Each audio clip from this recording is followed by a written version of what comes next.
जय हिंद। देश में लोकसभा चुनाव में अब कुछ ही दिन शेष रह गए। ऐसे में आप लोगों ने एक बड़ी खबर सुनी है कि देश की सबसे बड़ी पॉलिटिकल विपक्ष पार्टी कांग्रेस का बैंक अकाउंट फ्रीज हो गया है। तो आज की इस वीडियो में हम लोग समझेंगे कि कांग्रेस का बैंक अकाउंट आखिर कैसे फ्रीज हुआ है, बिना पैसों के कैसे कांग्रेस लोकसभा चुनाव लड़ेगी।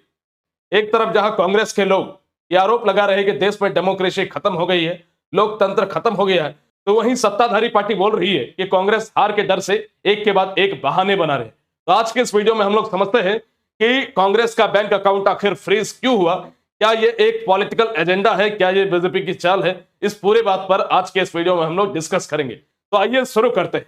हाल ही में कुछ दिनों पहले इलेक्शन कमेटी के द्वारा साल 2024 के लोकसभा इलेक्शन का शेड्यूल जारी कर दिया गया और इसमें कहा गया है कि इस बार साल 2024 में लोकसभा का चुनाव 7 फेजेस में होंगे और पहला फेज का वोटिंग 19 अप्रैल से शुरू हो जाएगा। यानी कि लोकसभा चुनाव में 1 महीना से भी कम वक्त का समय बच गया है।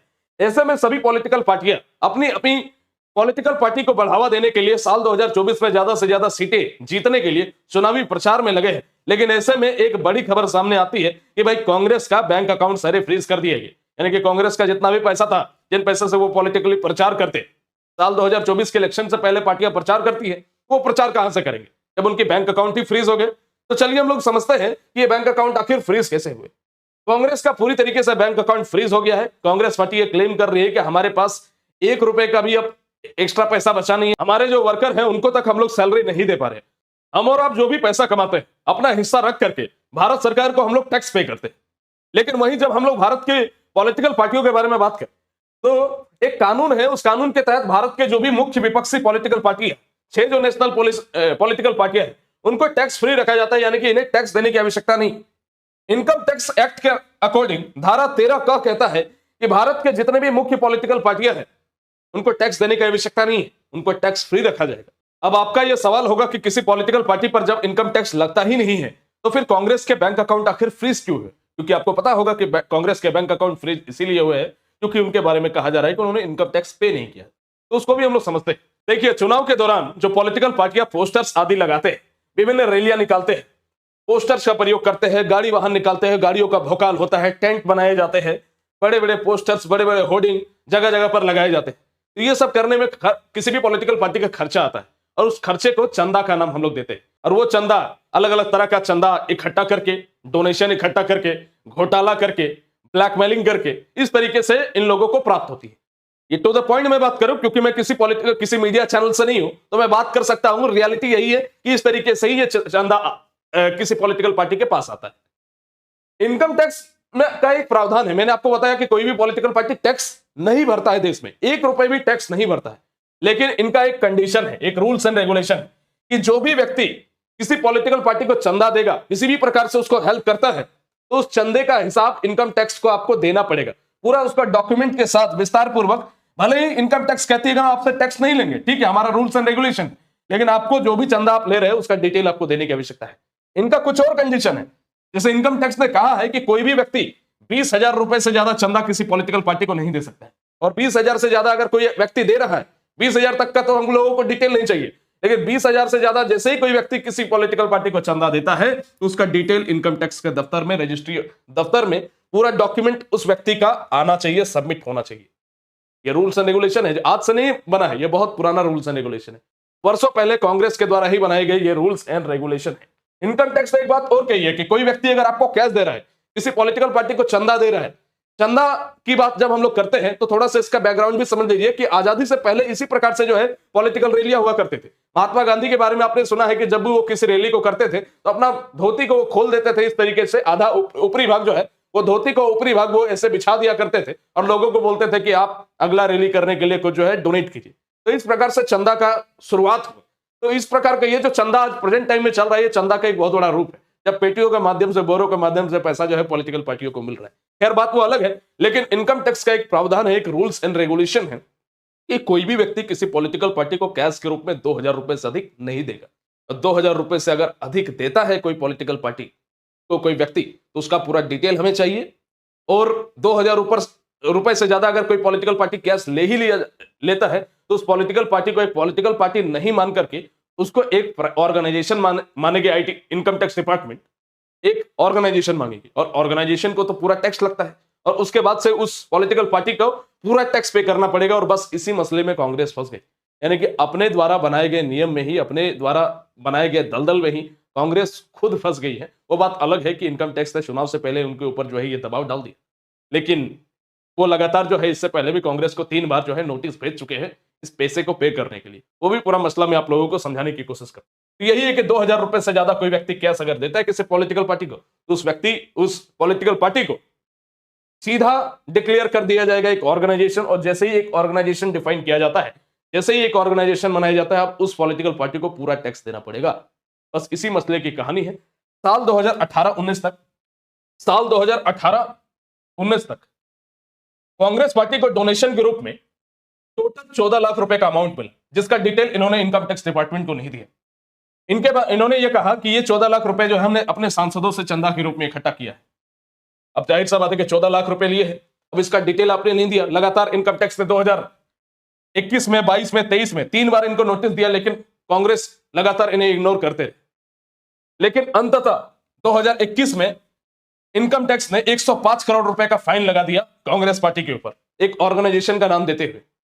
अब उनका कहना है, कांग्रेस पार्टी का कहना यह है कि नियम के अनुसार 10,000 रुपए जो है अधिकतम फाइन बनना चाहिए, लेकिन 10,000 रुपए फाइन ना लेकर के सीधा फाइन की राशि जो 105 करोड़ रुपए कर दिया गया। और 2024 तक, अभी तक प्रेजेंट में अगर बात करें तो 210 करोड़ रुपए का फाइन जो है डिमांड कर रही है इनकम टैक्स, और बोल रही है अगर इसको भी आप पे नहीं करोगे तो अभी और बढ़ेगा, क्योंकि कंपाउंड इंटरेस्ट पे लगता है। ये है भाई पूरी कहानी। 14 लाख रुपए के बदले अब 210 करोड़ रुपए का डिमांड कर रही है इनकम टैक्स। ये पूरी कहानी आप लोगों को एक एक करके पूरा सीक्वेंस में समझा देता हूं। इसकी शुरुआत होती है 13 फरवरी 2024 को, जब इनकम टैक्स डिपार्टमेंट ने कांग्रेस पार्टी को 105 करोड़ रुपए की बकाया टैक्स की वसूली के लिए नोटिस भेजा। इनकम टैक्स ने कांग्रेस पर फिर इसके बाद 210 करोड़ की पेनल्टी लगाया। 16 फरवरी को कांग्रेस ने इनकम टैक्स पर पार्टी के बैंक अकाउंट फ्रीज करने का आरोप लगाया, लेकिन आगे चलकर के पार्टी इसके खिलाफ जब इनकम टैक्स अपील ट्रिब्यूनल में पहुंचती है तो कुछ घंटे के बाद अकाउंट्स को डीफ्रीज कर दिया जाता है। 16 फरवरी को कांग्रेस ने कहा कि हमारे हर समय बैंक खाते में 115 करोड़ रुपए रखने का निर्देश मिला गया है इनकम टैक्स की तरफ से। इसका मतलब है कि 115 करोड़ रुपए, हमारा जो बैंक अकाउंट में जितना भी पैसा है उसमें से 115 करोड़ रुपए जो है फ्रीज कर दिया गया है, और ये रकम अकाउंट में मौजूद रुपए से बहुत ज्यादा है। 21 फरवरी को कांग्रेस ने आरोप लगाया कि इनकम टैक्स ने बैंकों को कांग्रेस के खातों से 65 करोड़ रुपए से ज्यादा निकाल लिया है, यानी कि जो कांग्रेस का पैसा है इनकम टैक्स ने 65 करोड़ हमारे अकाउंट से निकाल लिया है। फिर आगे चल के 8 मार्च इस महीने की घटना अगर बताएं तो आईटीएटी ने बकाया टैक्स को लेकर के इनकम टैक्स की कार्रवाई पर रोक लगाने की कांग्रेस की याचिका को खारिज कर दिया। 11 मार्च को टैक्स पेनल्टी मामले में कांग्रेस ने दिल्ली हाईकोर्ट का दरवाजा खटखटाया, वहां भी उनको निराशा हाथ लगी। 13 मार्च को दिल्ली हाईकोर्ट ने कांग्रेस की याचिका खारिज कर दी। कोर्ट ने कहा कि पार्टी को जुलाई 2021 में पहला नोटिस मिला था, जनवरी 2023 में फिर से नोटिस मिला, तब कांग्रेस किस नींद में सोई हुई थी। 19 मार्च को कांग्रेस ने इनकम टैक्स के द्वारा 3 साल 2004 से लेकर के 15, 2015 से 16, 2016 से 17 की टैक्स रीअसेसमेंट की कार्रवाई शुरू करने के खिलाफ दिल्ली हाईकोर्ट का दरवाजा खटखटाया। अरे कहने का मतलब यह है कि जब कांग्रेस इतना ज्यादा इनकम टैक्स के ऊपर प्रेशर डालने लगी, इनकम टैक्स के ऊपर आरोप लगाने लगी, तो इनकम टैक्स ने इनसे बोल दिया कि देखो चाचा, 200 करोड़ रुपए आपको पे करना है तो करो, और अगर इसको पे करने से अगर ज्यादा बौखलाए, ज्यादा परेशान किए तो हम लोग पीछे का भी जांच पड़ताल करेंगे कि पीछे तो आपने कितना घोटाला किया है, और पीछे के भी अमाउंट के ऊपर आपके ऊपर जो है हम फाइन लगा देंगे। कांग्रेस का हालत खराब। देखिए, इनकम टैक्स डिपार्टमेंट एक ऐसा है जो बहुत इग्नोर करती है, लेकिन जब किसी को पकड़ लेती है, टारगेट कर लेती है, जीना हराम कर देती है, मैं बता रहा हूं। इसलिए इनकम टैक्स वालों से न दोस्ती अच्छा न दुश्मनी अच्छा। तो वही हाल है कि बुरी तरीके से कांग्रेस पार्टी जो अब यहां पर फंस गई है। 20 मार्च को दिल्ली हाईकोर्ट ने कांग्रेस की याचिका पर फैसला सुरक्षित रख लिया। यहां तक की पूरी ये घटना है। हाईकोर्ट गए, हाईकोर्ट में भी इन्हें निराशा हाथ लगी, आईटीएटी में भी इनको निराशा हाथ लगी, और अंततः इनके पास बस एक ही उपाय है कि इनको जो है वो टैक्स की राशि पूरा जो है इनको चुकाना पड़ेगा। कांग्रेस के प्रेजेंट टाइम तक बैंक अकाउंट फ्रीज है, लेकिन लोकसभा चुनाव से पहले यह घटना घटित होना कहीं ना कहीं एक पॉलिटिकल एजेंडा बताया जा रहा है।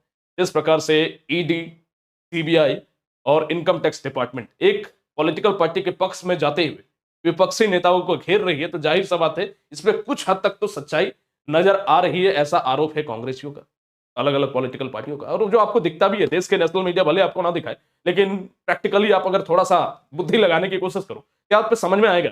जो बीजेपी के नेता है वो पूरे दूध की धुली हुई, बीजेपी के एक सांसद के पास 1 रुपया थोड़ी है। वो लोग महीने का जो लाख रुपया उनका सैलरी बनता है उसी में वो जीवित है, और उसी में वो 5 करोड़ की गाड़ी में घूम रहे हैं। आप समझिए कि 1 लाख रुपए अगर आपकी सैलरी होगी तो आपको 1 करोड़ों की गाड़ी में घूमने के लिए कितना समय लगेगा? मैक्सिमम कितने सालों का समय लग सकता है?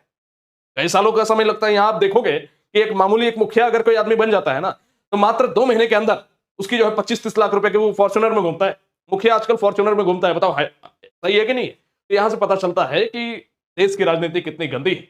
लेकिन वास्तविकता में आप लोगों को जागरूक करने की आवश्यकता है। मैं जो बातें कर रहा हूं ना, ये किसी न्यूज चैनल के एंकर को बोलना चाहिए था। ये बात सही है, एक शिक्षक होते हुए ये सब बातें मुझे भी अशोभनीय है। लेकिन जब देश की जनता को मूर्ख बनाने का काम देश की नेशनल मीडिया लोकतंत्र का चौथा स्तंभ करती है, तो किसी ना किसी व्यक्ति को खड़ा होना पड़ता है। अगर देश की मीडिया अगर सही ढंग से यह काम कर रही होती तो मुझे कोई जरूरत नहीं थी कि कलम उठा करके मैं आप लोगों को सच्चाई दिखाने के लिए आऊं। ये काम देश की मीडिया का था। लेकिन देश की मीडिया जिस हद तक उनकी जो करतूतें हैं, जिस प्रकार से उनका एक पक्ष है एक पॉलिटिकल पार्टी की तरफ, जो देश में कभी भी इससे पहले 2014 से पहले भी विपक्ष हुआ करती थी, लेकिन इस तरह का मीडिया कभी भी देश में हुआ नहीं था। तो इसलिए कहीं ना कहीं जो है किसी व्यक्ति को तो खड़ा होना ही पड़ता है। खैर, हम लोग आगे बढ़ने की कोशिश। कांग्रेस की तरफ से लगातार यह आरोप है कि बीजेपी के द्वारा यह करवाया जा रहा है। जिस प्रकार से हाईकोर्ट के द्वारा इनको न्याय नहीं मिला, इनकम टैक्स की तरफ से न्याय नहीं मिला, इलेक्शन कमीशन की तरफ से इन्हें न्याय नहीं मिला, तो अंततः कांग्रेस पार्टी एक प्रेस कॉन्फ्रेंस करती है। और इस प्रेस कॉन्फ्रेंस को आप लोगों को एक बार सुनना चाहिए। राहुल गांधी ने क्या बोला है, मैं आप लोगों के लिए 2 मिनट उस क्लिप को लगा रहा हूं ताकि आप लोग वास्तविकता में ध्यान से इस बातों को समझ सके और जान सके। उस क्लिप को मैं चालू कर रहा हूं, उसके बाद हम लोग आगे बढ़ते हैं। 1 महीने पहले कांग्रेस पार्टी के सारे बैंक अकाउंट फ्रीज कर दिए गए। आप सोचिए, आप किसी परिवार के बैंक अकाउंट फ्रीज करिए, किसी व्यक्ति के बैंक अकाउंट फ्रीज करिए, किसी बिजनेस के बैंक अकाउंट फ्रीज करिए, किसी भी संस्था के बैंक अकाउंट फ्रीज करिए, होता क्या है? एकदम खत्म हो जाता है। अगर आपने किसी परिवार का बैंक अकाउंट फ्रीज कर दिया, भूखे मर जाते हैं। वो कांग्रेस पार्टी के साथ किया जा रहा है। 1 महीने पहले यह हुआ और किसी संस्था ने, हिंदुस्तान की संस्था ने, किसी कोर्ट ने, किसी इलेक्शन कमीशन ने चूं तक नहीं कहा। सब ड्रामा देख रहे हैं। 20% हिंदुस्तान के लोग कांग्रेस पार्टी को वोट देते हैं। हम 20% लोगों को रिप्रेजेंट करते हैं। और आज हम रेलवे टिकट नहीं खरीद सकते। आज हम अपने नेता को एक शहर से दूसरे शहर नहीं भेज सकते। हम एडवर्टाइजमेंट नहीं लगा सकते। और क्यों? 14 लाख रुपए 7 साल पहले 14 लाख रुपए का इशू है और 200 करोड़ रुपए का फाइन, और सारे के सारे बैंक अकाउंट फ्रीज कर दिए। जब इनकम टैक्स, ये दिखाना मुझे जरा, सॉरी, क्या 200 करोड़, जब इनकम टैक्स, साफ इनकम टैक्स की जो एक्ट है साफ कहता है कि ज्यादा से ज्यादा 10,000 रुपए का फाइन लगेगा। तो यह है हिंदुस्तान का लोकतंत्र। यह क्रिमिनल एक्शन है कांग्रेस पार्टी के खिलाफ और हिंदुस्तान के लोकतंत्र के खिलाफ, और यह क्रिमिनल एक्शन हिंदुस्तान के प्रधानमंत्री कर रहे हैं। मेरी विनती है कि जो हिंदुस्तान के इंस्टीट्यूशंस हैं, जो वो अपने आप को हिंदुस्तान के इंस्टीट्यूशंस मानते हैं, डेमोक्रेसी को प्रोटेक्ट करते हैं, लोकतंत्र को प्रोटेक्ट करते हैं, हिंदुस्तान के कोर्ट्स हो, हिंदुस्तान का इलेक्शन कमीशन हो, वो इसके बारे में कुछ करें। और यह कहना कि हिंदुस्तान दुनिया की सबसे बड़ी डेमोक्रेसी, झूठ है। यहां कोई डेमोक्रेसी नहीं है। बिगेस्ट ऑपोजिशन पार्टी का आपने बैंक अकाउंट बंद कर दिया और 1 महीने कोई कुछ नहीं बोल रहा है। इस पूरे वीडियो क्लिप में आप लोगों ने देखा कि कहां 14 लाख रुपए के इनकम टैक्स के बकाया राशि का जहां 10,000 रुपए तक फाइन हो रहा था, उसके बदले 210 करोड़ रुपए चार्ज किया जा रहा है। और वो 210 करोड़ कांग्रेस पे नहीं कर रही है, जिस वजह से उसका पूरा अमाउंट, टोटल बैंक बैलेंस ही उसे फ्रीज किया जा रहा है। कांग्रेस का यह आरोप है। और आपको भी यह दिख रहा होगा कि देश में लोकतंत्र की यह हत्या है। जो देश की सबसे बड़ी विपक्षी पार्टी, आज उसका बैंक अकाउंट फ्रीज कर दिया गया है, ठीक लोकसभा चुनाव से पहले। यानी कि जो भी वो चुनावी प्रचार करेंगे वो करने में असमर्थ है। वो चाहकर भी किसी तरह की रैली नहीं निकाल सकते, किसी भी तरह का पोस्टर बैनर नहीं लगा सकते, लोकसभा चुनाव का प्रचार वो नहीं कर सकते, जिस हद तक उन्हें करना चाहिए। आपने इलेक्टोरल बॉन्ड का मुद्दा देखा, बीजेपी को कांग्रेस के मुकाबले लगभग 5.5 गुना पैसा मिला है। इलेक्टोरल बॉन्ड को सुप्रीम कोर्ट ने असंवैधानिक भी घोषित किया है। उसके थ्रू भी तो कांग्रेस का यह आरोप है कि उसके थ्रू भी तो बीजेपी को बहुत सारा कैश राशि गया है। क्या उसका डिटेल उन्होंने आईटीआर को, इनकम टैक्स डिपार्टमेंट को भेजा है? इसकी हमें सूची एक बार दिखाने की कोशिश कीजिए। वहां पर वो चुपचाप है। इनका आरोप है कि वहां पर भी जो है उनके ऊपर भी कार्रवाई करनी चाहिए इनकम टैक्स डिपार्टमेंट को। बीजेपी के भी बैंक अकाउंट्स को फ्रीज करना चाहिए। लेकिन जाहिर सा बात है कि आरोप कितना भी लगाए, यहां पर पूरी तरीके से खुलेआम तरीके से दिख रहा है कि किस तरीके से एक पॉलिटिकल, एक विपक्षी को दबाने की कोशिश की जा रही है।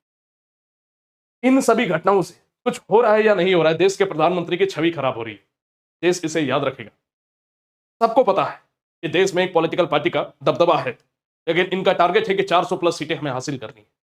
400 प्लस सीटों के हासिल करने के लक्ष्य में, उसके जुनून में ये इतना पागल हो चुके हैं कि इनको कुछ भी सच्चाई का रास्ता, हर तरीके का अन्याय करने के लिए, साम दाम दंड भेद जिसको बोलते हैं, इसी तरीके से हमें प्रधानमंत्री का सीट चाहिए और ज्यादा से ज्यादा सीट चाहिए। इस लक्ष्य के साथ साम दाम दंड भेद हर नीति अपनाने करके, हर तरीके का छल कपट करके आज जिस प्रकार का परपंच रचा जा रहा है देश की विपक्षी पार्टियों के द्वारा। आपने अभी हाल ही में घटना सुना, हाल ही में आप लोगों ने घटना सुना कि देश में एक बहुत लोकप्रिय नेता अरविंद केजरीवाल को गिरफ्तार कर लिया गया शराब घोटाले के मामले में, और जिसका कोई एविडेंस जो है इनका इन्फोर्समेंट डायरेक्टरेट के पास नहीं है। अब लंबे समय तक इनको पकड़ लिया गया इलेक्शन से ठीक पहले। तो आप बताइए कि देश में डेमोक्रेसी की हत्या है कि नहीं? इलेक्शन के ठीक पहले, लोकसभा चुनाव के ठीक पहले, एक लोकप्रिय व्यक्ति जो प्रधानमंत्री के पद में फ्यूचर का देखा जा रहा है, उन्हें गिरफ्तार कर लिया गया। और मैं आपको बताऊं, इनकी गिरफ्तारी की एक सच्चाई आप लोग समझ लीजिए। इनके खिलाफ जिन्होंने आरोप लगाया है वो है चंद्र रेड्डी। ये चंद्र रेड्डी ये है, ये एक शराब का कारोबारी है। 11/11/2022 को ईडी ने ये जो शरत रेड्डी है, इनको शराब घोटाले में गिरफ्तार किया था। 15/11/2022 को 4 दिन के बाद बीजेपी को ये 5 करोड़ रुपए का चुनावी बॉन्ड देते हैं। इसके बाद ये जो व्यक्ति है, ये सरकारी गवाह बन करके ईडी के पास जाते हैं और अरविंद केजरीवाल के विरोध में बयान देते हैं, और इसके बाद बेल मिलने के बाद 50 करोड़ रुपए का और जो है चुनावी बॉन्ड बीजेपी को जो प्रदान करते हैं। यह साफ तौर पर देखा जा सकता है कि एक व्यक्ति जो अरविंद केजरीवाल के लिए गवाही दे रहा है, वही व्यक्ति बीजेपी को फंड कर रहा है। तो यह वास्तविकता में ये आंखों के सामने, देश की जनता के आंखों के सामने ये छल कपट, यह परपंच रचा जा रहा है, लेकिन इसे कोई भी नेशनल मीडिया नहीं दिखाएगा। क्यों? क्योंकि देश की मीडिया खत्म हो चुकी है, देश की मीडिया बिक चुकी है, देश की जनता भी आंखों में पर्दा लगा चुकी है। देखिए, निश्चित तौर पे हर कोई कह रहा है कि साल 2024 में बीजेपी की सरकार बनेगी। लगातार वो 2 बार जीते, तीसरी बार भी वो जीतेंगे। सबको पता है कि साल 2024 के लोकसभा चुनाव में बीजेपी की जीत होगी। लेकिन जीत अगर ये फेयर कंडीशन में होती ना, तब इनको वाहवाही होता। देश की आज पूरी इंटरनेशनल मीडिया बहुत बुरी तरीके से जो है भारतीय जनता पार्टी के ऊपर खबर लिख रही है। किस प्रकार से भारत देश में तानाशाही रची जा रही है, किस प्रकार से भारत देश में लोकतंत्र की हत्या की जा रही है। यहां पर अगर आप फेयर कंडीशन से इस चुनाव को जीत रहे होते, अरविंद केजरीवाल को इलेक्शन से पहले ठीक नहीं गिरफ्तार करना होता, कांग्रेस के बैंक अकाउंट फ्रीज नहीं करने होते, फेयर कंडीशन में जो एग्जामिनेशन हो, फेयर कंडीशन में ये लोकसभा इलेक्शन होता, तो जाहिर सा बात है कि अगर बीजेपी की सरकार बनती, उसको कॉन्फिडेंटली रखा जा सकता था, सम्मान की नजर से देखा जा सकता था। लेकिन ठीक जिस तरीके से लोकसभा चुनाव के ठीक पहले बीजेपी के द्वारा ये जो पैतरा अपनाया गया है कि 400 सीटें जीतने की भूख में, 400 सीटें जीतने की ललक में, जिस प्रकार से ईडी, सीबीआई, इनकम टैक्स का यूज, अलग अलग मुख्यमंत्रियों को गिरफ्तार कर लेना, कांग्रेस के बैंक अकाउंट को फ्रीज कर देना, यह लोकतंत्र की हत्या है और इसका मैं कड़ी निंदा करता हूं। और आप में से हर एक जागे हुए इंसान को, हर एक देशभक्त को कड़ी निंदा करनी चाहिए। विपक्षी पार्टी है, लड़ने का अधिकार है, किसी को भी लड़ने का अधिकार है, अपनी बातें रखने के अधिकार है। अगर आप ईमानदारी पूर्वक एक चुनाव को जीतते हैं तो देश की जनता भी उसको सैल्यूट करेगी। लेकिन अगर आप इस तरीके से, गलत तरीके से अगर चुनाव जीतने की कोशिश करेंगे, आपकी सरकार तो बन जाएगी, लेकिन आपकी वो व्यक्तित्व शैली होनी चाहिए, ईमानदारी की व्यक्तित्व शैली होनी चाहिए जो आप अपनी भाषणों में प्रयोग करते हैं, वो कभी भी सत्यता होता हुआ दिखाई नहीं देगा। देश का दुर्भाग्य है जिस प्रकार से आज देश की हालात है, कहीं ना कहीं निंदनीय है, अशोभनीय है। इसके बारे में कोई मेरे पक्ष में भी हो सकता है, कोई विपक्ष में भी हो सकता है, तो आपकी व्यक्तिगत राय होगी, लेकिन मैं इसकी कड़ी आलोचना करता हूं। जिस प्रकार से देश में विभिन्न पॉलिटिकल पार्टियों को परेशान करके चुनाव को लड़ा जा रहा है और 2024 में सरकार बनाने की तैयारी चल रही है, वो कहीं ना कहीं बहुत गलत तरीका है। फेयर कंडीशन में चुनाव होता, आराम से हरा देते यार, लेकिन बस आपका लक्ष्य है ज्यादा से ज्यादा सीटें। उस भूख में आप हर एक तरीका, हर एक गैर कानूनी एक्टिविटी लाने को तैयार हो। बीजेपी अपनी चुनावी रैलियों में अलग अलग स्लोगन लगा रहे हैं कि तीसरी बार मोदी सरकार, कहो दिल से मोदी फिर से। अरे मोदी साहब, फिर से तो आप आ जाएंगे, लेकिन ईमानदारी से आइए ना, ईमानदारी से आइए। जाहिर सा बात है, आपको मैं एक वीडियो में और बताऊंगा कि 400 सीटें जो प्राप्त करने का लक्ष्य है भारतीय जनता पार्टी की, वो कभी नहीं पूरा हो सकती। उसके बारे में मैं बताऊंगा, प्रेजेंट के सिनेरियो के हिसाब से वो कभी नहीं पूरा हो सकती, और साल 2024 में तो बिल्कुल ही नहीं पूरा हो सकती। और इतना भी है कि पिछली बार जो इनको सीट मिली थी उससे भी कम सीटें मिलने वाली है। उसके मैं बहुत सारे उदाहरण आपको पेश करने वाला हूं, वो अगले वीडियो में मैं आप लोगों को बता दूंगा। ये तो इतना क्लियर है कि भारतीय जनता पार्टी की सरकार बन जाएगी, यह उम्मीद जताई जा रही है। यही प्रोबेबली मैक्सिमम जिस प्रकार से इन्होंने एक्टिविटीज अभी की है और जिस प्रकार से ये चुनाव को जीतने की तैयारी में है, इससे साफ तौर पे पता चल रहा है। लेकिन जानते हो, इसको आप कह क्या सकते हैं? इसको कह सकते हैं the end of competition. Competition को ही पूरी तरीके से खत्म कर देना, एक छत्र राज स्थापित करने की तैयारी करना। कुछ इसी प्रकार के जो एक्टिविटी है ना, वो रशिया और नॉर्थ कोरिया में, वहां पर भी इसी तरीके से कंपटीशन है ही नहीं। वहां पे एक ही व्यक्ति जो है, एक ही पॉलिटिकल पार्टी का सरकार हर बार बनता है और बस इसी की तैयारी चल रही है।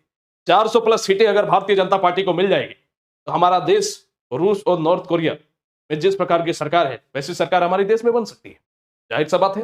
400 सीटों का मतलब क्या होता है? 400 सीटों का मतलब यह है कि राज्यसभा लोकसभा दोनों में पकड़ हो जाएगा भारतीय जनता पार्टी को। अपनी मनमर्जी तरीके से वो हर एक चीज को इंप्लीमेंट कर सकती है, अपने यहाँ हर एक चीज को इंप्लीमेंट कर सकती है। इसीलिए इन्हें भारतीय जनता पार्टी को बहुत से लोग डिक्टेटर कह रहे हैं। डिक्टेटर मतलब तानाशाही। 400 प्लस सीटें अगर इन्हें मिल जाती है तो समझो कोई भी कानून ये इंप्लीमेंट कर सकते हैं और देश में कोई भी कानून को ये खत्म कर सकते हैं। बड़ा से बड़ा कानून को, आरक्षण खत्म कर सकते। 400 सीटें मिलने का मतलब ही है इतनी पावर हो जाना एक पॉलिटिकल पार्टी के पास कि वो मन मर्जी तरीके से करे। आप कितना विरोध प्रदर्शन कर रहे हैं, आप कुछ नहीं कर पाओगे। अरे कितना बड़ा विरोध प्रदर्शन करें? किसान आंदोलन से बड़ा कोई आंदोलन होता है क्या? उनको इग्नोर कर देती है भारतीय जनता पार्टी। लद्दाख में जो प्रोटेस्ट हो रहा है उसको इग्नोर कर देती है भारतीय जनता पार्टी। तो बड़े से बड़ा आंदोलन को जो है ये इग्नोर करने के लिए ये जाने जाते हैं। तो जाहिर सा बात है, अगर 400 प्लस सीटें अगर आ गई तो देश में किसी भी प्रकार के कानून को ये खत्म कर सकते हैं। कुछ भी आपके फेवर में कुछ भी होगा, सबको ये खत्म कर सकते हैं। एमएसपी वाला जो मुद्दा है उसको इजीली ये लागू कर सकते हैं, क्योंकि उस समय विरोध करने का कोई रीजन ही नहीं बचेगा। कितना आप विरोध प्रदर्शन कर लो, इतना लाठियां मारेंगे कि आपका विरोध करने लायक अब बचेंगे नहीं। 400 प्लस सीटों का मतलब है लोकतंत्र भारत में खत्म। भारत जिस प्रकार से आप समझते हैं कि कहने का मतलब यह है कि आपकी मर्जी से कुछ भी नहीं होगा, सरकार जो चाहेगी वही होगी। आप कितनों हड़ताल कर लो, कुछ कर लो, सरकार की इच्छा अगर कोई कानून बनाने की है या देश में लागू हुए किसी कानून को खत्म करने की है, वो कर सकती है, जो कि बहुत खतरनाक है। उसके बारे में मैं डिटेल में अगले वीडियो में बात करूंगा। आज का ये वीडियो कैसे लगा नीचे कमेंट बॉक्स में आप टाइप कीजिए। और हमेशा की तरह एक बार फिर से बोलूंगा, आप एक देशभक्त बनिए। किसी भी पॉलिटिकल पार्टी की तरफ आपका रुझान नहीं होना चाहिए। ना आप बीजेपी की तरफ रहो, ना कांग्रेस की तरफ रहो, आप देश की तरफ रहो। ये देश आपका है, कोई पॉलिटिकल पार्टी आपका नहीं है। मिलते हैं आप लोगों से अगले वीडियो में। तब तक के लिए सभी को जय हिंद।